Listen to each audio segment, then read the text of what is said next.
আসসালামু আলাইকুম। আশা করি সবাই খুব ভালো আছেন। আমার চ্যানেলের আরও একটি নতুন ভিডিও দেখার জন্য আপনাদের সকলকে জানাই অনেক অনেক স্বাগত। আজকের ভিডিওতে আপনাদের জন্য নিয়ে এসেছি মুচমুচে আলুর পকোড়ার একটা রেসিপি। এই আলুর পকোড়া আপনারা দুপুরে ডাল ভাত বা সন্ধেবেলায় চা কফির সঙ্গে খেতে পারেন। খেতে ভীষণ ভালো লাগে আর বানানো ভীষণ সহজ, বানাতে মাত্র 10 মিনিট সময় লাগে। এই আলুর পকোড়া বানানোর জন্য যে সমস্ত উপকরণ আমাদের প্রয়োজন সেগুলো কিন্তু সবসময় আমাদের রান্নাঘরেই থাকে। চলুন তাহলে দেখে নেওয়া যাক কিভাবে বানাই আমি এই আলুর পকোড়া।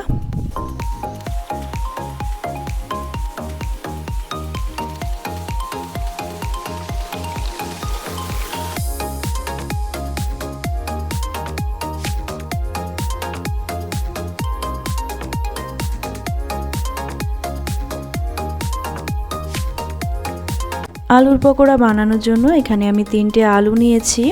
একটা গ্রেটারের সাহায্যে আলুগুলোকে প্রথমে আমি গ্রেট করে নেব।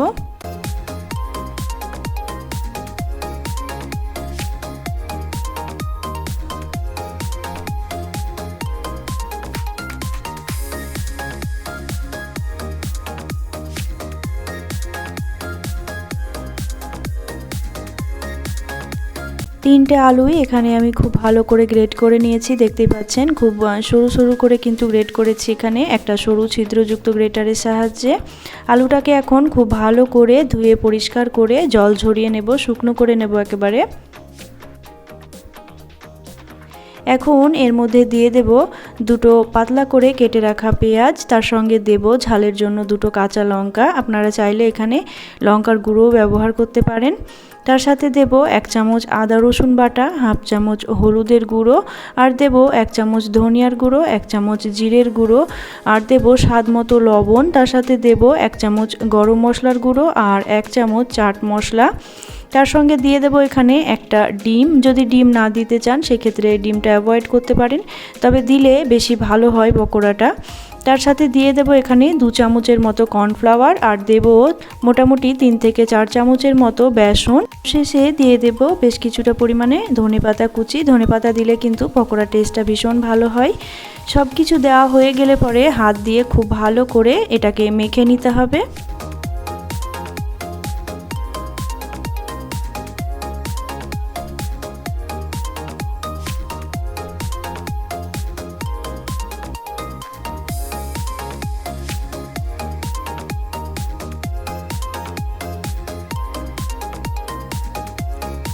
মিশ্রণটা এখানে আমার মাখা হয়ে গেছে, দেখতেই পাচ্ছেন।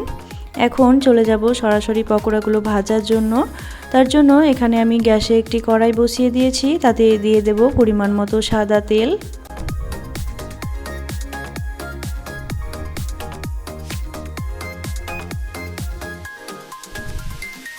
তেল খুব ভালো মতো গরম করে নিতে হবে। ভালো করে তেল গরম হয়ে এলে মিশ্রণ থেকে অল্প অল্প একটু করে নিয়ে ছোট ছোট বড়ার আকারে পকোড়াগুলো আমি দিয়ে দেব তেলের মধ্যে।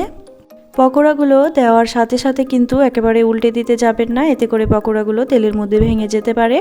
একদিকটা হালকা একটু লাল হয়ে ভাজা হয়ে আসলে একটা কাঁটা চামচের সাহায্যে উল্টে দেব পকোড়াগুলো, এবং আর এক দিকটাও ভালো করে ভেজে নেব। এরকম করে উল্টে পাল্টে পকোড়াগুলো বেশ লাল লাল করে ভেজে নেব।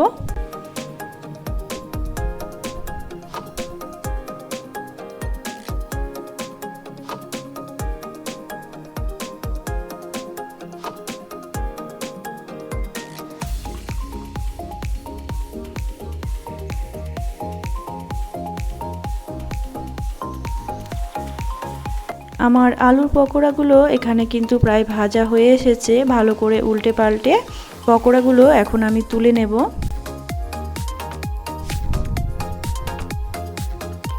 দেখতেই পাচ্ছেন খুব সুন্দর লাল লাল মচমচে হয়ে একদম পকোড়াগুলো আমার ভাজা হয়ে গেছে।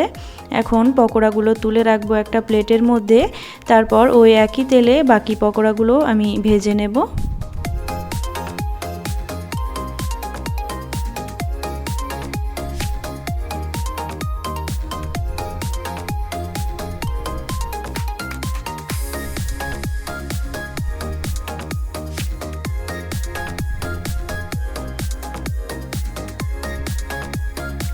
দ্বিতীয় ব্যাচে যে পকোড়াগুলো দিয়েছিলাম সেগুলোও কিন্তু এখানে প্রায় লাল লাল হয়ে এসেছে। পকোড়াগুলো উল্টে পাল্টে আরও একটু লাল করে আমি তুলে নেব এখন।